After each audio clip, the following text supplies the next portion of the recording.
Deodata é o vereador que ele escuta com atenção. Então, o ente público que faz o controle do uso daquela área pública, a área pública, isso quer dizer que eu não posso fazer o que quero. Aquela área pública tem uma área minha também. Não quer dizer que eu possa fazer aquilo que eu acho que devo fazer. Eu posso fazer aquilo que o ente público me autoriza, ou desde que não seja proibido, como a lei proíbe que eu faça uso de equipamento sonoro na área pública, salvo se eu tiver uma autorização. Aí é onde vem a diferença. Se eu tiver uma autorização, eu posso fazer uso. Então nós tivemos alguns problemas naquela área ali, notadamente do Dragão do Mar. Alguns blocos se sentiram prejudicados porque eles buscavam o poder público para solicitar uma autorização para fazer uso da fonte sonora no seu bloco e se sentiam prejudicados com alguns paredões que ficavam ao lado, interferindo no andamento do bloco. Ou seja, aquela fonte sonora passava a concorrer com a fonte sonora do bloco. Enquanto o bloco tinha buscado a autorização do poder público, o outro não.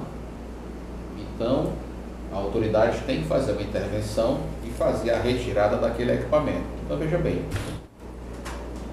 o caso nessas festas, por exemplo, o caso da festa de Réveillon, aquela festa que se dá no aterro, é feita sob autorização do poder público, no caso a SEMAN, submete o projeto da produtora do evento, a produtora do evento apresenta o projeto de condicionamento acústico para que se verifique que nível de pressão sonora aquele projeto vai ensejar nas fachadas, nas edificações próximas. Aí você diz, mas não é uma festa onde você vai poder extrapolar?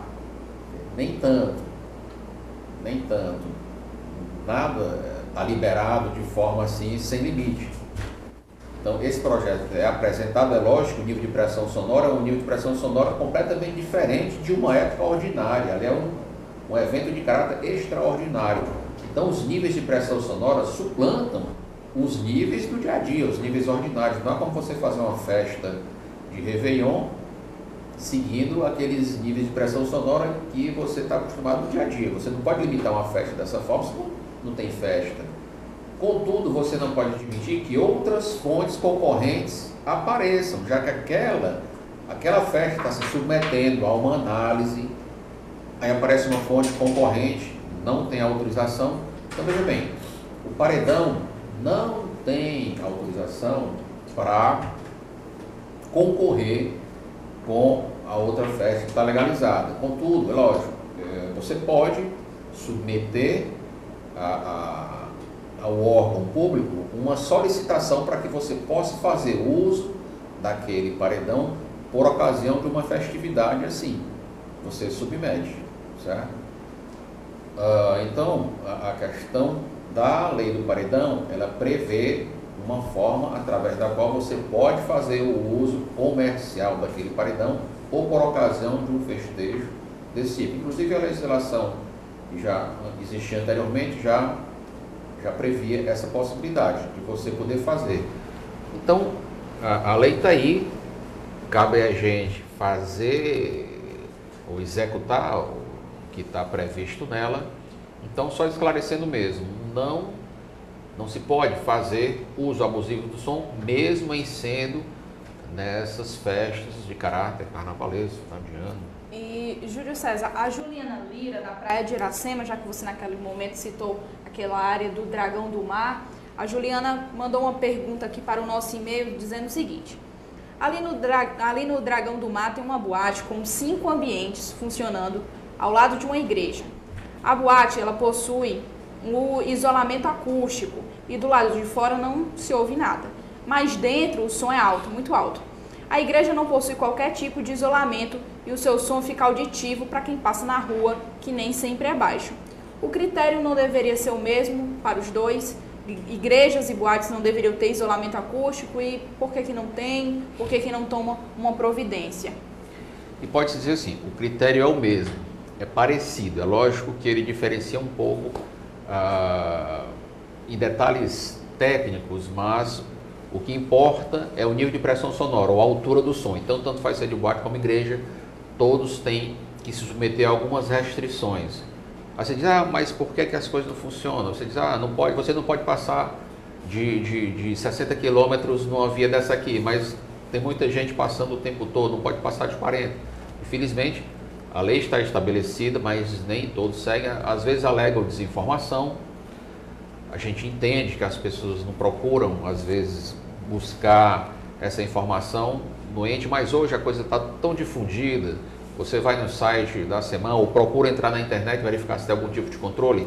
Então, desde 1981, que o Código de Obras e Posturas do município de Fortaleza já traz limitações para que se estabeleçam essas atividades dentro da cidade.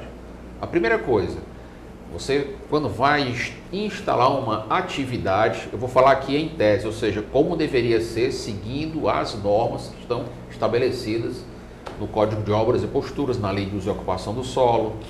Então veja bem, independentemente do tipo de atividade, eu tenho que buscar na legislação os parâmetros que eu tenho que seguir para estabelecer aquela atividade. Então eu quero construir um templo religioso. Aí lá na lei vai dizer assim, eu tenho que recuar tanto da calçada ou do alinhamento, que é a linha que divide o lote privado aqui da área pública, da calçada, eu tenho que recuar tanto, eu tenho que recuar na lateral tanto, eu tenho que recuar tanto nos fundos. Ou eu posso, em determinadas vias, encostar de um lado ou de outro. Isso muda de via para via. Tem essas regras. E lá no Código de Obras e Posturas, tem um que diz assim, se aquela atividade, se naquele prédio vão ser desenvolvidas atividades tais como práticas esportivas, atividades religiosas, nos locais, particularmente aí no caso de igreja, no local onde se dá o culto, tem que ter condicionamento acústico. A lei fala inclusive de isolamento acústico. Aí já vem um primeiro problema. Como você falou, tem uma boate que tem isolamento acústico. Quando você vai fazer o isolamento acústico, realmente ele se dá de forma tal que você fora não dá conta do nível de pressão sonora que está se dando lá dentro. E, no geral, as boates trabalham entre 100 e 105 decibéis e você lá fora não dá conta disso. O condicionamento acústico requer um investimento bem maior, é claro. Você vai gastar mais com aparatos que você vai instalar no piso, nas paredes, no teto, a própria qualidade do equipamento de som que você vai utilizar lá dentro, você tem que ter atenção sobre isso. Então, é um projeto que requer mais complexidade, o isolamento acústico, então é bem mais caro. Nós vivemos numa cidade quente, então se eu for fechar, eu tenho que climatizar, não há como. Aí já vem o primeiro problema, tudo vai encarecendo, né?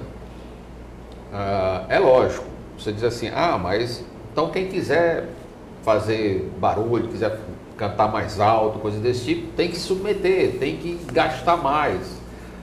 Ainda acontece o seguinte, no geral as pessoas instalam suas atividades, depois vão procurar o poder público para buscar regularização. Aí sai bem mais caro. Então há uma necessidade de que se faça uma divulgação de forma assim massiva mesmo, de que procure antes o ente público para se inteirar de quais são as limitações impostas pela legislação para que você estabeleça qualquer tipo de atividade dentro do município de Fortaleza. Você não pode, mesmo sendo proprietário do seu lote, instalar qualquer atividade. Dependendo da via onde se encontra aquele lote, eu tenho restrições, eu posso ter restrições a instalar casas de shows, por exemplo, certo? Até templos religiosos. Então, assim, a lei existe e ela dá tratamento igual tanto para a boate como para a igreja. Infelizmente, como eu disse, a nossa lei ainda burocratiza muito. A própria forma de você, às vezes, ter que penalizar é muito burocrática, ela se estende demais. Então, há uma necessidade da gente rever essa legislação para que as coisas se deem de uma forma mais rápida, os procedimentos de autuação sejam julgados mais celeremente, para que a pessoa possa responder. Infelizmente, às vezes, você tem que fazer o uso da penalidade, mas às vezes demanda tanto tempo que aquilo fica com gosto de impunidade. Então, a gente tem que reformar isso, né? Mas, como eu disse, principalmente investir na área do esclarecimento, da educação. Isso vem se dando, e eu mesmo tive a oportunidade, enquanto trabalhava nessa área, de participar de inúmeras reuniões com pastores.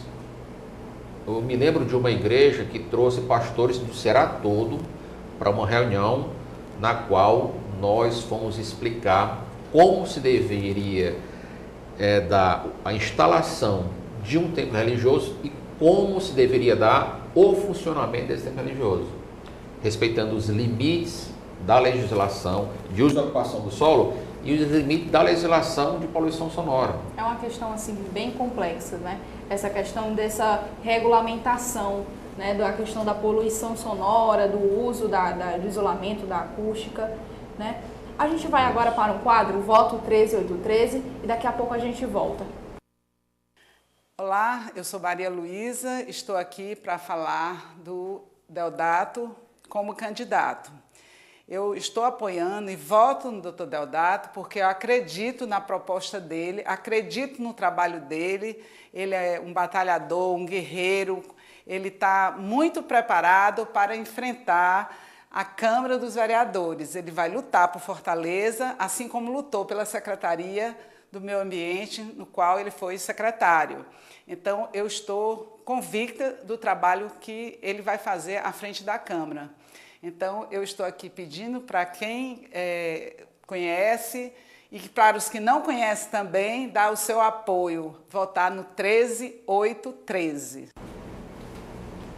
Voltamos, esse daí foi o Voto 13813 dessa semana, vocês conferiram com a Maria Luísa. E eu quero agradecer a sua participação, Júlio César, por esse debate enriquecedor sobre poluição sonora e poluição visual. Tá? Muito obrigada pelo ter aceitado o nosso convite de participar do Deodato em tempo real.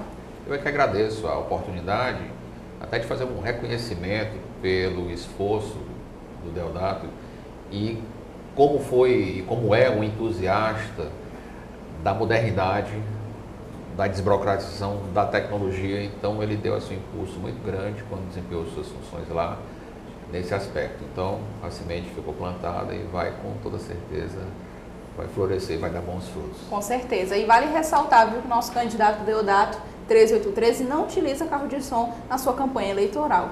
Isso aí mostra, né, um candidato consciente e que luta e que está sempre pensando na qualidade de vida das pessoas, principalmente do fortalezense. Esse daqui foi a 8ª edição do Deodato em Tempo Real. Quarta-feira a gente se encontra. Até semana que vem. Tchau, tchau. Domingo, dia 30 de setembro, às 8 horas da manhã, estão todos convidados para participar da Carreata da Vitória com Eumano 13. Para saber como será o percurso, acesse www.deodato.org.br.